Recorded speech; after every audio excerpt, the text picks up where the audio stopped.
guys, Steve here, and I am out here doing some practice with this tarp shelter here.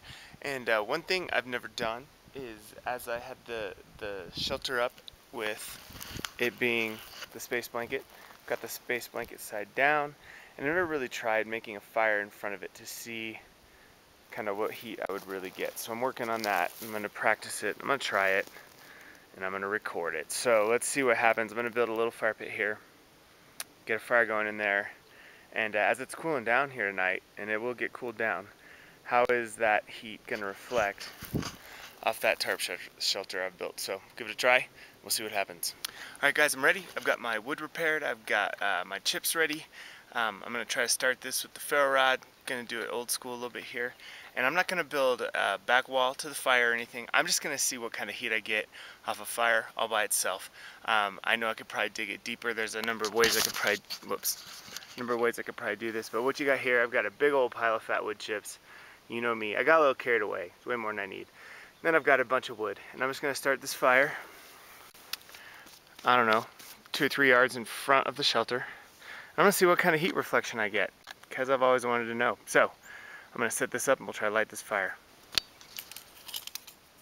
Okay, so here we go. See what we get here.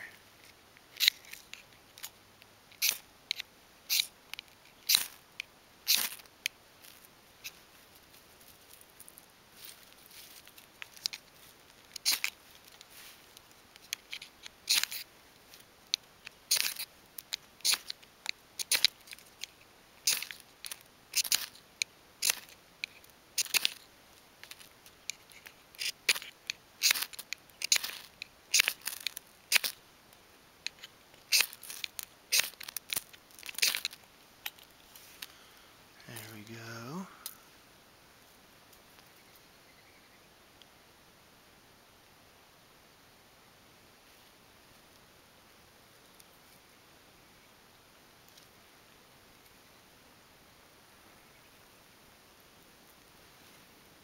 Kind of easy pickings when your fat wood pile's this big, but it's also the beauty of it.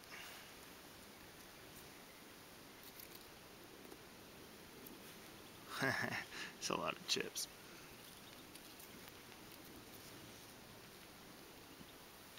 Little feathered sticks of fat wood. Alright, that fire's going. Build it up. Alright, we got our fire going. And I did build a little bit of a wall behind it. It's nothing special. I don't even know if it would help much, but I had some wood laying around. And got the fire burning. It's not a big fire. I don't want to get too big, and I'll back out just a couple feet in front of the shelter. So let's crawl in the shelter and see what happens. See how much of that heat we sense bouncing off this reflector. You can definitely feel the heat. We'll see how she goes as we hang out in here for a few minutes. So let's talk. What do you guys think? Just kidding. See what happens. Okay, this fire's going, and as it's getting going, I've laid down here in this shelter. I don't think I'd want that fire any closer, so I wouldn't be able to catch my shelter on fire. That would be bad, but I'm feeling some reflective heat for sure. It's, I mean, I feel heat on my face from the fire, but it's also bouncing off this thing, and my midsection is warming up. It's kind of crazy. So we're definitely getting some heat coming off there. Right now the wind's blowing kind of out, so the smoke's not coming in. But I'm definitely feeling some reflective heat, so I think in some small way I've got a little bit of a win here as I'm learning how to do this. I'm sure maybe I could build a pit, maybe make it a little closer, create better walls around it. But for right now, this thing is heating me up, and I'm definitely noticing the difference. So this might be the end of this video, because I think it's working. Like, I think this situation could keep me warm if I was camping out. Wouldn't want to do it necessarily in the rain. It would keep me dry. But I'm getting some reflective heat for sure, and that's kind of cool. So even like the back sides of my legs that are away from the fire are warm. So anyway, it worked. Who knew?